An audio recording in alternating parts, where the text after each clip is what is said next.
What is algal Bloom? Algal Bloom क्या चीज़ है?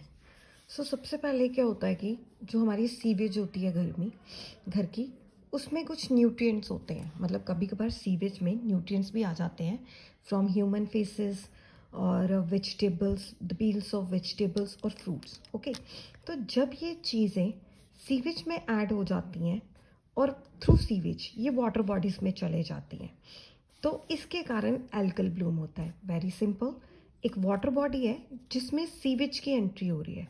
वो सीवेज रिच है ह्यूमन फीसेस से, peels of vegetables, fruits and other things which carrying nutrients. So जब ये न्यूट्रिएंट्स वाटर बॉडीज में जाते हैं, इसके कारण एल्गल ब्लूम होता है कि एल्गी की ग्रोथ बढ़ जाती है, और उस बढ़ी हुई एल्गी की ग्रोथ को एल्गल ब्लूम कहते हैं।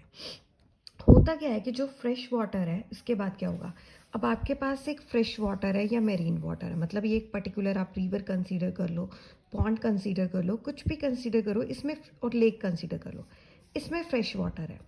अगर इसमें फ्रेश वाटर है तो इसमें एक तो एक्वेटिक लाइफ होगी, फिश, टर्टल एक्सेट्रा। कुछ प्लांट्स भी होंगे जो वाटर के अंदर सर्वाइव करते हैं, मीन्स एक्वेटिक प्लांट्स और एनिमल्स होंगे। ओके, तो वो यहाँ पे अपनी एक हार्मनी में रह रहे थे एक दूसरे के साथ, और जो इस एरिया में पर्टिकुलर प्रोवाइडेड ऑक्सीजन थी उसे यूज़ कर रहे थे सर्वाइव करने के लिए। अब इस एक्वेटिक प्लांट्स और एनिमल्स के बीच में एल्गे आ चुकी है। ओके, क्योंकि ये सीवेज में थी, सीवेज से ये यहाँ पे आ गई।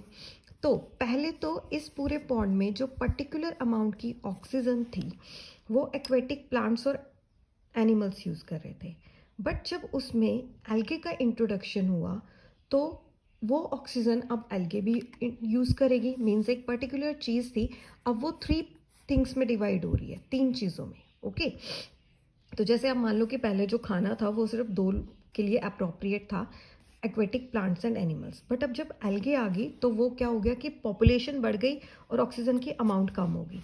इसके कारण जो कुछ एक्वेटिक प्लांट्स और एनिमल्स हैं उन्हें डिज़ायर्ड ऑक्सीजन नहीं मिल रही और उनकी डेथ होनी स्टार्ट हो जाएगी, वो सर्वाइव नहीं कर पाएंगे। इस तरह एल्गे की थोड़ी बहुत ग्रोथ और इंक्रीज करेगी, जितनी ज़्यादा इंक्रीज करेगी ये large amount of oxygen use करेगी। धीरे धीरे क्या होगा, जैसे algae large amount of oxygen use कर रही है और मेरीन एनिमल्स और प्लांट्स के लिए बिल्कुल भी ऑक्सीजन अवेलेबल नहीं है, इसके कारण जो मेरीन एनिमल्स और प्लांट्स हैं वो उनकी डेथ हो जाएगी, वो सर्वाइव नहीं कर पाएंगे। सो एज ए रिज़ल्ट वहाँ पे एल्गे की अक्यूमुलेशन बहुत ज़्यादा हो जाएगी, वो इंक्रीज़ कर जाएंगे। मेन पॉइंट ये है कि जो फ्रेश वाटर है उसमें एक पर्टिकुलर अमाउंट ऑक्सीजन है जो पहले एक्वेटिक प्लांट्स और एनिमल्स यूज़ कर रहे थे, बट जब वहाँ पे इंट्रोडक्शन हुआ एल्गे का तो वो भी अब उसने यूज़ करनी स्टार्ट कर दी। As a result sufficient amount oxygen जो है वो एक्वेटिक प्लांट्स और एनिमल्स को नहीं मिलेगी, जिसके कारण उनकी पॉपुलेशन डिक्रीज होनी शुरू हो जाएगी और एज ए रिज़ल्ट एल्गे की पॉपुलेशन क्या हो जाएगी, इंक्रीज करनी शुरू हो जाएगी। ऑक्सीजन की अमाउंट डिक्रीज करेगी एक्वेटिक प्लांट्स और एनिमल्स के लिए, जिसके कारण उनकी डेथ हो जाएगी और एल्गे वहाँ पे ब्लूम हो जाएगी, मतलब एल्गी वहाँ पे बहुत ज़्यादा लार्ज क्वांटिटी में है। एज ए रिज़ल्ट क्या होगा कि जो वाटर बॉडी है अब उसमें ना तो एक्वेटिक प्लांट्स है ना एनिमल्स है, ओनली एल्गी है। और एल्गी के कारण क्या होगा, वो जो वाटर बॉडी है एनरिच्ड, मतलब बहुत ज़्यादा क्वांटिटी में उसमें नाइट्रोजन और फॉस्फोरस होगा।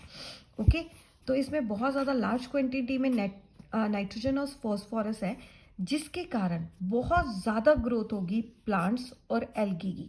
ओके, अब बहुत ज़्यादा ग्रोथ प्लांट्स और एल्गी की हो रही है तो हम उसको बोलते हैं यूट्रोफिकेशन।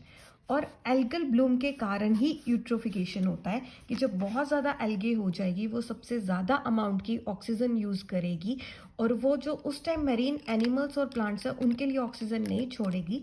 एज ए रिज़ल्ट वो मेरीन प्लांट्स और एनिमल्स की डेथ हो जाएगी और एल्गे की पॉपुलेशन इंक्रीज़ हो जाएगी। और जब एल्गे की पॉपुलेशन उस वाटर बॉडी में इंक्रीज होगी तो एज ए रिज़ल्ट नाइट्रोजन और फॉस्फोरस बढ़ जाएगा, जिसके कारण हम यूट्रोफिकेशन की प्रोसेस को देखेंगे। दिमाग में रखना है कि एल्गल ब्लूम के कारण ही यूट्रोफिकेशन होती है।